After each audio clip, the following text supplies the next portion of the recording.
நீ இல்லாத நாளெல்லாம் நாளாகுமா? நீ இல்லாத வாழ்வெல்லாம் வாழ்வாகுமா? Gospel of John chapter 13 verse 8. No, said Peter, you shall never wash my feet. Jesus answered, unless I wash you, you have no part with me.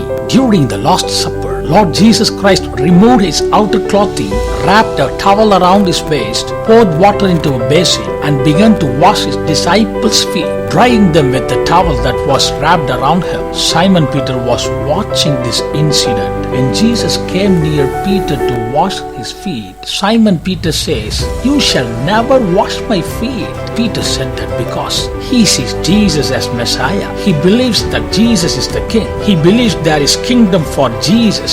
So, can the Messiah, King of Kings, whose kingdom is to come, wash my feet? That was Peter's struggle. But what he did not understand is, Jesus did not come as the king then. He came to sacrifice himself to save and redeem his people. In Matthew chapter 20 verse 28, we read that the Son of Man did not come to be served, but to serve and to give his life as ransom for many. He has come as the Savior to redeem his people. The Savior humbled himself in this world. That's what we read in Philippians chapter 2 verse 7. Rather, he made himself nothing by taking the very nature of a servant, being made in human likeness. So we must understand that when Jesus came into this world, he came to humble himself. He came in human likes and to go to the cross and bring salvation to this humankind. Simon Peter did not fully understand this. Hence, he made that statement. He was unable to see Jesus serving men.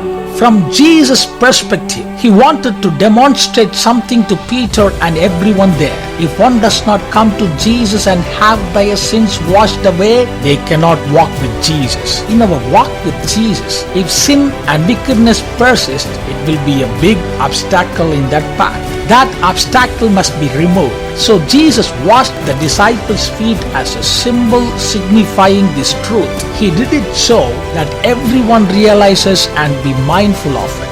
Nothing in this world should be an obstacle in our walk with Jesus. We must remove if there is any. We must wash and purify. What is stopping us? Let us think and examine ourselves. What stops us from walking with Jesus, talking with Jesus, and having a healthy fellowship with Him? Are people in our life obstructing the walk with Jesus? Or social media apps being the obstruction? Think, examine yourselves. Dear young brothers and sisters, there may be some people in your life obstructing your daily walk with Jesus. Whoever it may be, you must remove them from your life. All that we need is an everyday walk with Jesus. When we walk closely with Him every day, He will never let go of our hands. If your walk with Him is victorious, its end will always be glorious. Hallelujah! Hallelujah! God bless you.